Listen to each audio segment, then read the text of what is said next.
Everybody, welcome back to Holt Growers. This is not my backyard where I normally do the filming. This is actually in my workshop slash garage outside. And that's because we have some new additions to the farm that we're going to talk about this week. You can check out a video I did, I think a little over a year ago, close to 2 years ago, called The 6 Essentials that Chickens Provide, the Small Farm or Backyard Garden. And so we're going to talk about them again, but this time we're going to look at it a little bit differently.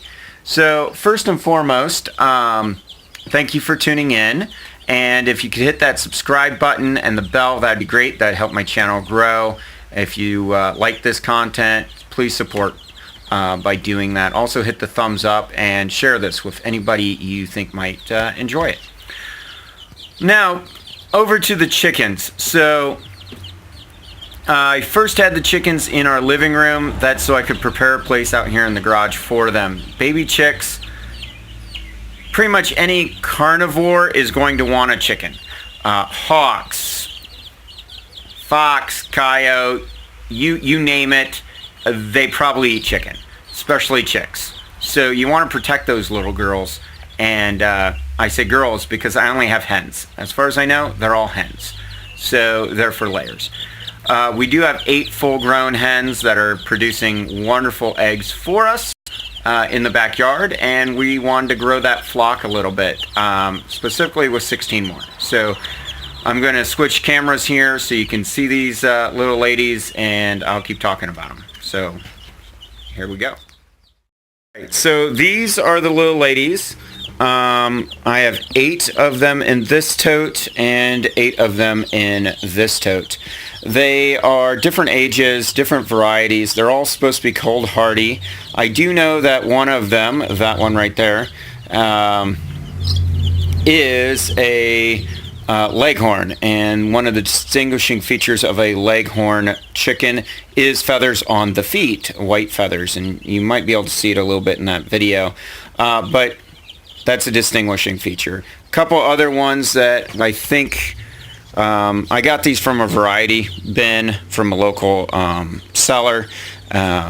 So I think one of them is a Rock Island Red in there, and I'm not sure on the other ones. I'm pretty sure there's a couple black Australorps, but otherwise I'm not real sure exactly what varieties they all are.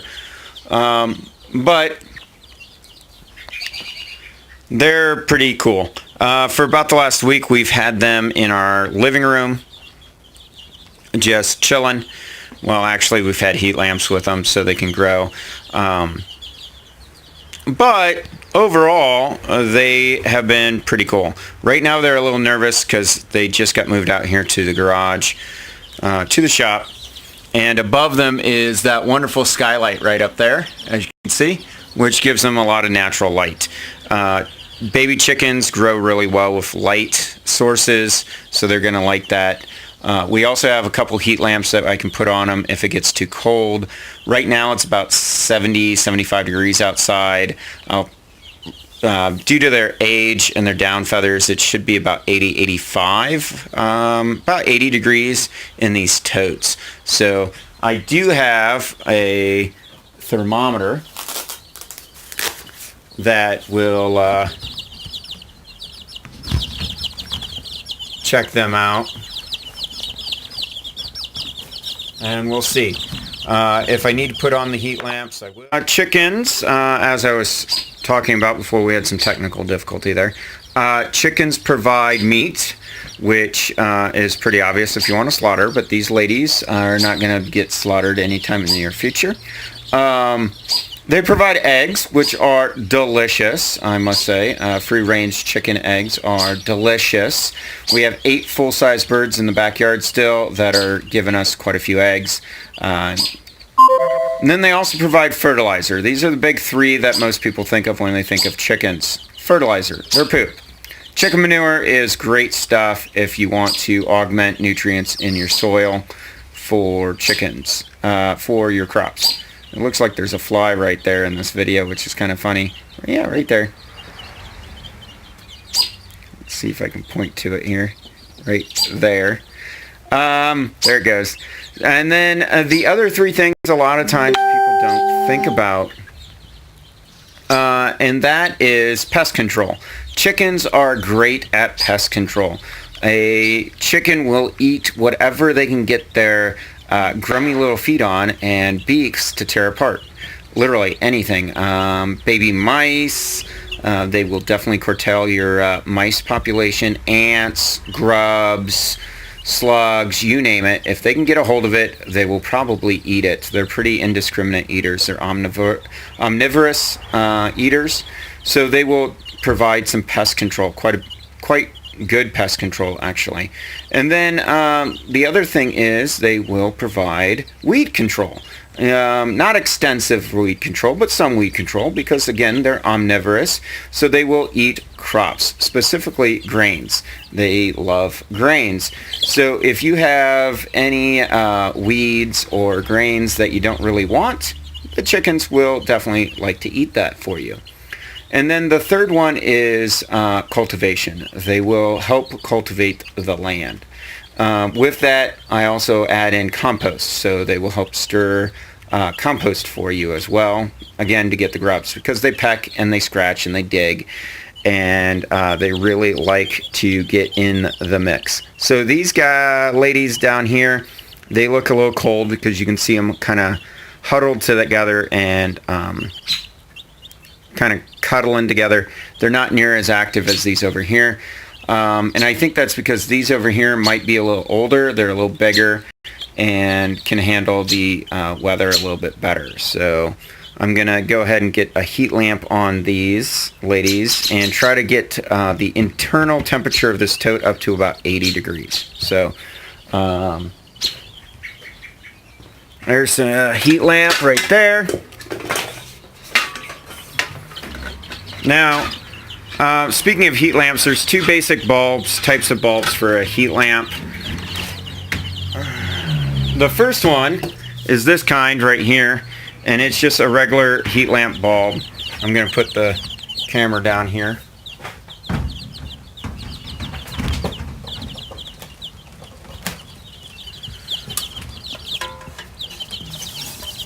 So, the first one is just a heat lamp. Your run-of-the-mill heat lamp bulb. There we go.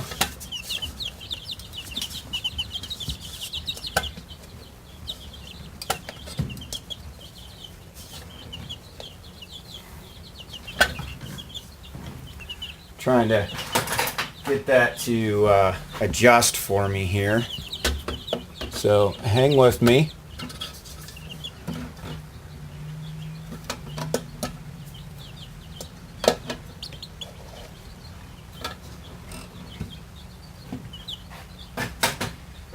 So the first one is this kind of bulb right there, and it's just your white run-of-the-mill heat lamp bulb. It's going to do a pretty good job of heating, but it's also going to add a lot of light to it. Looks like I need to put a screw or a nail to kind of hold it upright. It's just not holding very well for some reason. The other one is this other type here that I have. And if you don't need the extra light, this type works. It's an infrared. It provides a little red glow, but it's definitely a bunch of heat. Now, these little ladies, we'll try to get this situated, and I'll get back to you on this. So, check out those ladies. I did get that infrared light right there on, and I just turned this one on because of those girls right there. They are crowding underneath that infrared light, so I'm thinking it's a little cold for them on that side of the tote. So I've turned this one on to see if that helps them at all. But these birds are a little bigger, so they're just kind of milling around, it looks like.